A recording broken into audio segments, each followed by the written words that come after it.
चलिए देखते हैं, कल है सेंसेक्स एक्सपायरी, किस तरीके से मूवमेंट हो सकता है, सपोर्ट रेजिस्टेंस कहाँ पर बनेंगे, थोड़ा जल्दी जल्दी बना लेते हैं और देखते हैं क्या हो सकता है। ये 5 मिनट का चार्ट है, सुबह बहुत सही चला, 15 मिनट में भी आप देखोगे तो एक नंबर फर्स्ट हाफ और सेकंड हाफ में 2 बार एंट्री मिली थी और दोनों बार बहुत अच्छा, एक बार तो आपको नहीं मिला पैसा, लेकिन सेकंड वाली पुट में बहुत अच्छा पैसा मिला है और उससे बीच वाली कॉल में भी अच्छा पैसा मिला था।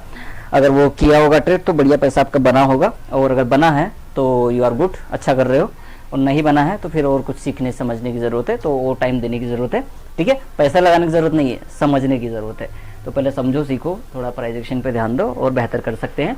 अब ये चार्ट है निफ्टी का, यहाँ पर सपोर्ट रेजिस्टेंस कहाँ बन रहे हैं उसको मैं समझा देता हूँ आपको। देखो, एक जो आपका रेजिस्टेंस बन रहा है वो 24,200 है, ये वाला, ठीक है, ये पॉइंट जो स्विंग आई पर अगर बड़ी गैप अप हो जाती है तो इसको डबल टॉप मानकर चलना, ठीक है, 300 को, जहाँ पर एक रेजिस्टेंस मिल सकता है। तो ये अपना रेजिस्टेंस का लेवल हुआ। सपोर्ट की बात करें तो जो सपोर्ट है वो है 24,000, तो अगर गैप डाउन हो तो 24,000 के आसपास, और अगर गैप डाउन ना हो तो गिरने का वेट करना 24,000 के आसपास, ठीक है। वहाँ पर एक और चीज़, वैसे देखिए ये जो सेकंड वाला बता रहा हूँ ये उतना काम करे नहीं करे, है ना, 24,100 सपोर्ट मुझे नहीं लगता कि बनना चाहिए, पर जबकि हम 163 177 पे क्लोज हुए हैं और अगर मार्केट ऊपर खोल के नीचे आए तो फिर 24,100 पे सपोर्ट ले सकता है, लेकिन ऐसा कुछ नहीं है कि 24,100 पे सपोर्ट लेगा मार्केट, मुझे तो ऐसा लग नहीं रहा, समझिएगा। ये वाला जो फेस है ना, ये बहुत सही चीज़ है, ये 24,000 का लेवल, ये बहुत अच्छा सपोर्ट है, थोड़ा शांति मिलेगी, और ऊपर भी 24,200 बन सकता है रेजिस्टेंस, भले वो 40 पॉइंट पास में 165 पर क्लोज है या 177 दो क्लोजिंग हो सकती है, ठीक है, फिर भी वो 200 पर मुझे ज़्यादा फेथ है। पर अगर बड़ी गैप अप हो जाए या मार्केट फर्स्ट हाफ में इस तरीके से रन कर जाए तो 24,300 रेजिस्टेंस बनेगा निफ्टी 50 में। सेंसेक्स की एक्सपायरी है, उसको देखना ज़्यादा ज़रूरी है, उसको समझते हैं। 77,500 की क्लोजिंग है ना, हाँ बहुत अच्छा। ये इसका जो रेजिस्टेंस है ये ऊपर वाली लाइन है, नीचे वाली लाइन नहीं है, ये देखो, ये इस तरीके से इसका रेंज बना हुआ है।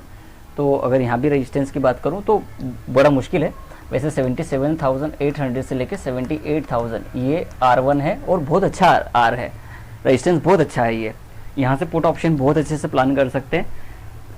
अगर मान लीजिए 2:30 40 मिनट के आसपास मार्केट अगर 78,000 के आसपास आपको दिख जाए ना, तो 78,000 की पुट को देखना एक बार और फिर उसको देखना कि लास्ट तक कहाँ तक गई है वो, ठीक है।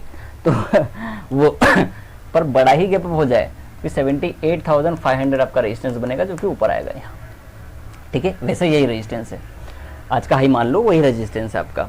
और अगर सपोर्ट की बात करें तो 77,000 सपोर्ट है, तो यहाँ से 500 पॉइंट 600 पॉइंट गिर जाए सेंसेक्स तो अच्छा कॉल ट्रेड प्लान कर सकते हैं, या पुट को सेल भी कर सकते हैं, दोनों चीज़ें कर सकती है। बड़ी ही गैप डाउन हो जाए तो 76,600 500 पर आपको एक अच्छा सा सपोर्ट मिल सकता है, मिलेगा ही मिलेगा, मिल ही जाना चाहिए, ठीक है। तो ये इस तरीके से काम करेगा, इन सारी चीज़ों को ध्यान में रखिएगा, इसी तरीके से ट्रेड प्लान कीजिएगा तो बेहतर कर सकते हैं। वैसे कोई इन्वेस्टमेंट ट्रेडिंग की राय नहीं है, अपने एडवाइज़र से पूछिएगा जो भी करना हो, बस ये मेरा एक आउटलुक था जो मैंने आपके साथ में शेयर किया। बाकी इसी तरीके के एनालिसिस के लिए आप मुझे फॉलो कर सकते हैं। ओके, कोई शेयर बता दूँ कि आपको मैं, चलो एक शेयर पर बात कर लेते हैं।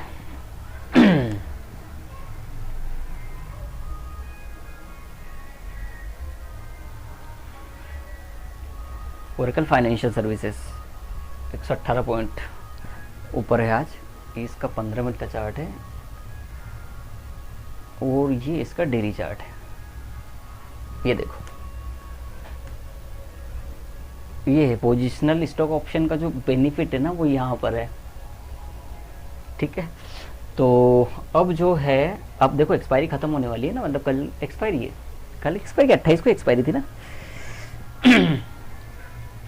हाँ, तो ये चढ़कर आ गया यहाँ इस टॉप पर, तो 10,000 के आसपास मुझे लगता है एक रेजिस्टेंस बनना चाहिए यहाँ पे, ठीक है। तो उस टाइम पर अगर आप डायरेक्शनल सेलिंग करते हैं तो देखिएगा कि 10,500 के या 10,200 के कॉल को या 9,800 के कॉल को सेल कर सकते हैं क्या, देखिएगा उस टाइम क्या हो सकता है, ठीक है। तो वो चीज़ आपको बहुत अच्छे से मतलब आप कॉल सेल पुट बाय भी कर सकते हो, ठीक है। क्योंकि देखो अगर मैं इसका वीकली चार्ट लगाता हूँ, मैं कुछ समझाना चाह रहा हूँ, 1 2 3 4 5 6 7 वीक मतलब लगभग 2 महीने से ऊपर चल रहा है शेयर, ओके।